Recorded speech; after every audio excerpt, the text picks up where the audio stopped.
समस्त को मोर नमस्कार। आज मु बनवाई जाऊँगी कंचा इलिशी माछर झाल।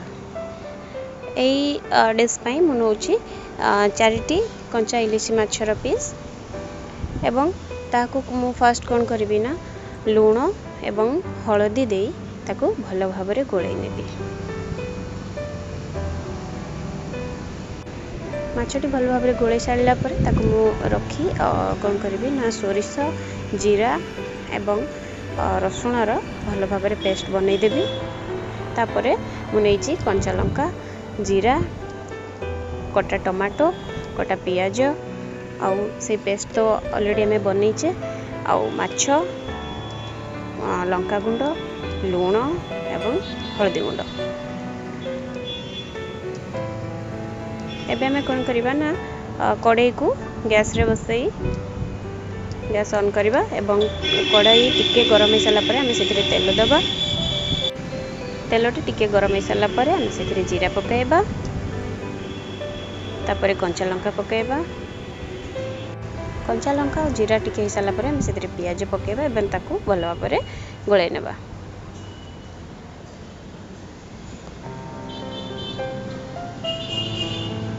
टिके पियाज हो सारा पर आमे से कौन करवा ना कटा ही रही टमाटो को नबा।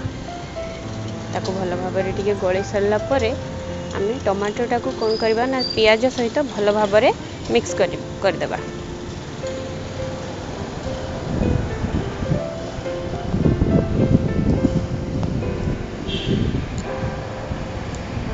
टमाटोटी भल भाव मिक्स हो सारा पर आम से लुण पकाइबा स्वाद अनुसार लुण तापर हलदी एवं लंका गुंड को हमें से पकाई भल भाव गोलाई नेबा।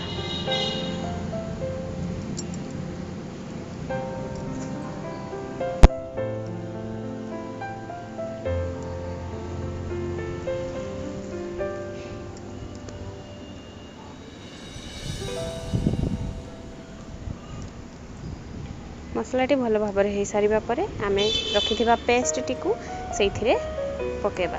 पेस्ट कौन करवा आम ना पानी दे तार जो माने खदड़ा अंश थी आम से दबा नहीं ताकू बाहर करदबा। केवल पानी टी को आम पकाइबा एवं टिके गोल सारा पर आम से कौन करवा ना आमर आवश्यकता मुताबक आम से पानी देबा। पानी टिके फुटी आसला पर आम से कौन करवा ना माछ जो थी ताकू आम से पकाइबा। जेहेतु माछटी कंचा अच्छी आम ताकू भल भाव सिझापी आम कौन करवा ना लो फ्लेम रे रखा गैस को जहाँ फल मसला हवा सहित माछटी भी भल भाव हो।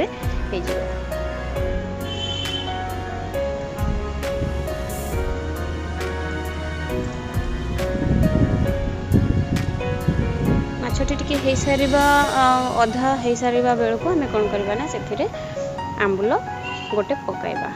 बेसी माने दुई तीन टी पकाइबानी कहीं बेसी खटा हेले भल लगे गोटे दबा देले टिके खटा मीठा लगे टेस्ट भी भल रहा। किसी समय पर आमर देखंतु बहुत भल कलर देखाउची आउ यार टेस्ट भी बहुत सुंदर बास्ना भी बहुत सुंदर आसुची। एबे यह आमर रेडी हो जाइए। देखंतु बहुत भल भाव देखा जाउची यार लुक बहुत भल आसुची और टेस्ट भी बहुत भल। या घरे तैयारी करी खाइबे देखिए बहुत भल लगे। जदि वीडियोटी भल लगी लाइक करेंगे कमेंट करके मते जणाइबे। धन्यवाद।